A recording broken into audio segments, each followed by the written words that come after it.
चलिए स्टूडेंट्स, हमारा third chapter है पार्टनरशिप का, change in profit sharing ratio among the existing partners.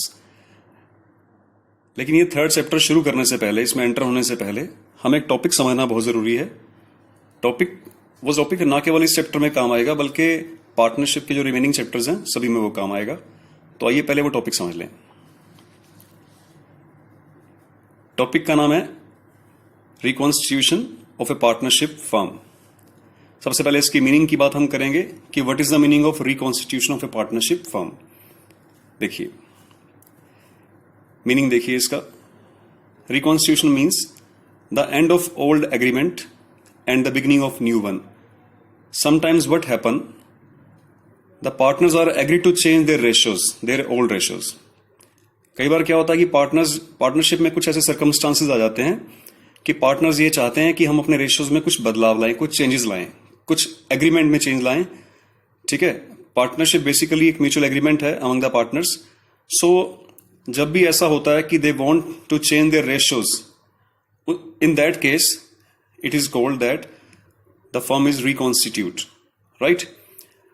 अब इसमें होगा क्या, change in the relationship among the partners. इसमें पार्टनर्स के बीच में रिलेशनशिप चेंज हो जाएंगे क्योंकि रेशियोज चेंज हो जाएंगे प्रॉफिट और लॉस शेयरिंग के। लेकिन साथ ही साथ एक चीज समझनी जरूरी है कि although the firm continues, although the firm continue रहेगी इसमें, भले ही रेशियो चेंज हो गए हों।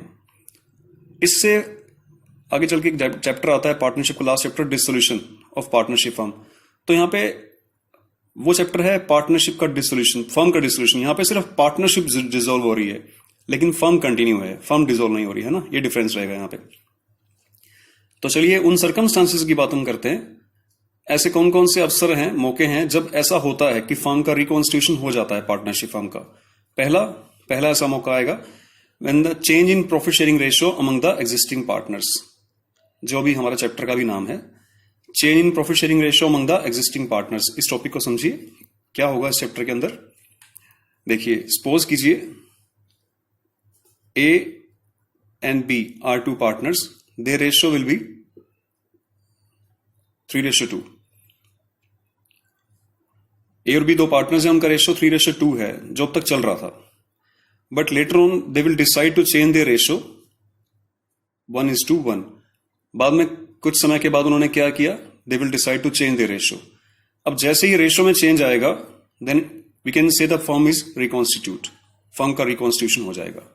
ठीक है, इसके इफेक्ट क्या पड़ेंगे वो हम बाद में बात करेंगे। फिलहाल एक बार मीनिंग समझने की कोशिश कर रहे हैं और किन किन सर्कमस्टांसेस में ऐसा होता है हम ये समझने की कोशिश कर रहे हैं। नेक्स्ट देखिए, admission of a new partners. For example A and B are two partners sharing 3:2। They admit C as a new partner for 1/4 share.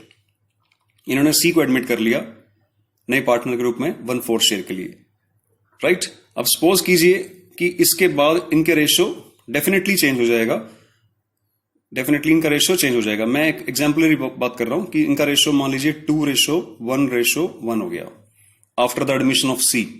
It's just an example. तो अगर ऐसा हो जाता है कि रेशियो चेंज हो जाते हैं तो एग्रीमेंट बदल गए, ठीक है, change in the relationship among the partners but the firm continues. So it is called reconstitution, यानी कि change in the profit sharing ratio among the existing partners. जो एग्जिस्ट कर रहे थे पार्टनर्स उन्हीं के रेशियो में बदलाव आया तभी फर्म का रिकॉन्स्टिट्यूट हो गया। रेशियो में बदलाव आया due to the admission of a new partner के कारण, है ना, तब भी रेशियो में चेंज आया तो रिकॉन्स्टिट्यूट हो गया फर्म का। अब बात समझते हैं नेक्स्ट टॉपिक को। Next circumstances, retirement of an existing partners. Suppose there are 3 partners A, B and C। The ratio will be 3:2:1। वो इस रेशियो में शेयर करेंगे, अपना शेयर करते हैं अब तक। अब देखिए हुआ क्या, हम लोग we are talking about the retirement of a partner, existing partner. ये एग्जिस्ट कर रहे हैं पार्टनर, इनमें से मान लेते हैं B का रिटायरमेंट हो गया, B फर्म छोड़ के जाना चाह रहा है, he wants to retire from the firm. उस केस में क्या होगा कि A और C रह जाएंगे। अब मान लीजिए A और C का रेशियो 3:1 रह गया फर्म के अंदर, तो रेशियो में बदलाव आ गया ना। आप ध्यान से देखिए, आपको वैसे लग रहा होगा कि रेशियो चेंज नहीं हुआ। देखिए यहां भी 3 है, यहां 3 है, यहां 1 है, यहां 1 है, लेकिन एक्चुअली में रेशियो में चेंज आया है क्योंकि यहां पे जो रेशियो है यहां है 3/6, 3 to 5 और 1 6, टोटल 6 है ना, तो 3/6 और 1/6। लेकिन यहां देखिए 3/4 और 1/4 रेशियो में चेंज आ गया। ठीक है, तो रेशियो में जब भी चेंज आएगा तो हम कह सकते हैं कि फर्म का रिकॉन्स्टिट्यूशन हुआ है। नेक्स्ट केस है, नेक्स्ट सर्कमस्टांसेस है डेथ ऑफ पार्टनर। अब रिटायरमेंट और डेथ में कोई ज्यादा फर्क नहीं है ट्रीटमेंट के हिसाब से। तो डेथ वाले केस में भी कुछ ऐसे ही मान के चलेंगे जैसे 3 पार्टनर्स हैं और बी की डेथ हो गई, यहां बी रिटायर हुआ था जबकि इस केस में बी की डेथ हो गई, तो अल्टीमेटली रेशियो चेंज हो जाएंगे। एक और सर्कमस्टांसेस देखिए, amalgamation of 2 partnership firm. 2 firms हैं, एक फर्म है उसमें 2 पार्टनर्स हैं ए एंड बी, उनका रेशियो है 3:2। दूसरी पार्टनरशिप फर्म है उसमें 2 पार्टनर्स हैं सी एंड डी, उनका रेशियो है 2:1। बाद में क्या हुआ कि मार्केट में अपॉर्चुनिटीज को ग्रैब करने के लिए इन दोनों ने अपने they will join their hand, they have joined their hands, उन्होंने हाथ मिला लिया अपनी मार्केट में पोजीशन को स्ट्रांग करने के लिए। तो अब एक नई फर्म बना ली उन्होंने A B C D with 4 partners. Now there are 4 partners, तो इनके रेशो हो सकता है कि इन्होंने डिसाइड किया हो कि हम रेशो इक्वल बियर करेंगे, तो रेशो में चेंज आया तो इट मींस फर्म का रिकॉन्स्टिट्यूशन हो गया, ओल्ड फर्म का। ठीक है, अब एक चीज समझते हैं कि इसका रिजल्ट क्या रहेगा, रिकॉन्स्टिट्यूशन के वक्त क्या रिजल्ट रहेगा, क्या इफेक्ट पड़ता है मेनली रिकॉन्स्टिट्यूशन का। देखिए ध्यान से, 1 or more partners may acquire extra share in profits at the cost of 1 or more other partners।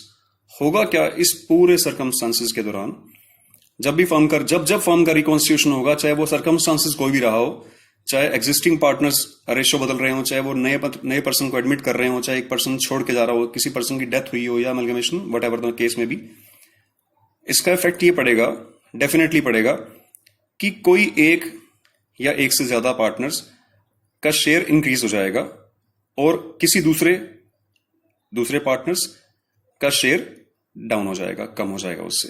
ठीक है, जिस पार्टनर्स का शेयर कम हो जाता है इट मींस उसने अपने हिस्से को, अपने शेयर को सैक्रिफाइस कर दिया in favour of other partner, और जो पार्टनर उसके द्वारा छोड़े गए, उसके द्वारा सैक्रिफाइस किए हुए शेयर को गेन कर रहा होता, that is called gaining partner. ठीक है, एक हो गया सैक्रिफाइजर, दूसरा हो जाएगा इसमें गेनर। सैक्रिफाइजर कौन हुआ, जो अपना हिस्सा छोड़ रहा है ड्यू टू द रिकॉन्स्टिट्यूशन, जिसके हिस्से में कमी आ रही है, और गेनर कौन हुआ, जो उसके छोड़े हुए हिस्से को गेन कर रहा है, दैट इज कॉल्ड गेनर। ठीक है, ये टॉपिक था हमारा। Thank you.